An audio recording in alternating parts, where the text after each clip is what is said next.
Hey, what's up guys? Well, I hope you had a wonderful 4th of July. I'm a little bummed my first summer with beach fireworks was canceled because of coronavirus, but I mean still, there's plenty to appreciate, isn't there? And speaking of appreciation, I want to talk to you today about a topic that might be sensitive or potentially triggering to some readers.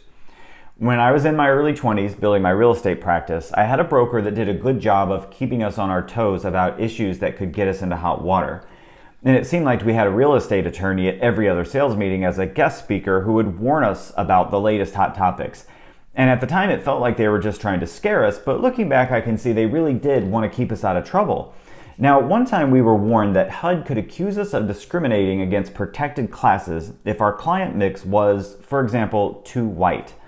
And at that time, it scared me because, well, first, I had no clue what would cause HUD to want to look at my business. And second, I just didn't know that many black people in Austin where I lived. I was a young man doing my best to make my way in the world. And frankly, I was limited by my Texas high school education and an ability to appreciate an issue like that fully. But eventually, the attorney came back and we all got distracted by some other issue. But then fast forward about 10 years, and one of my best friends was a black man who educated me about the declining black population in Austin. And by then I had learned about the history of neighborhoods like Clarksville, which was set up for emancipated slaves, and Rosewood in East Austin, which in the late 1920s was part of the Austin City Council's master plan to relocate all black people to the east side.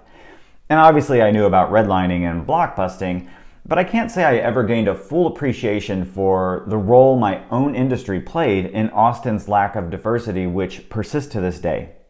But this week, I read a book that I've had for over a year called The Color of Law, and I feel like I've read a history book that was deliberately hidden from me when I was a kid. The book lays out how housing policy was the primary vehicle used to discriminate against African Americans. But because I spent so many years in Austin, the stories about it got my attention, but obviously Austin wasn't alone in its deliberate efforts to segregate and control the population. I mean, it's one thing to learn history in bits and pieces, but the experience is completely different when someone pulls it all together for you.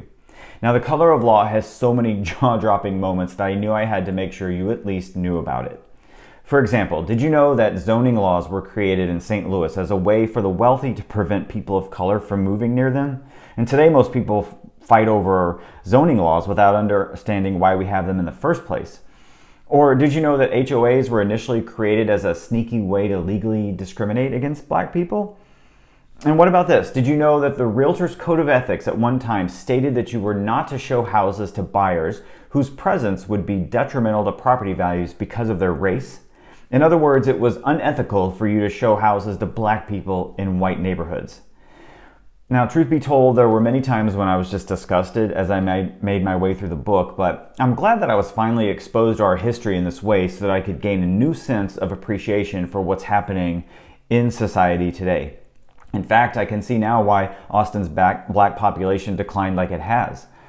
And so my intent here is to encourage you to read it and to form your own opinions no matter where you live, because Austin's only a small part of this book.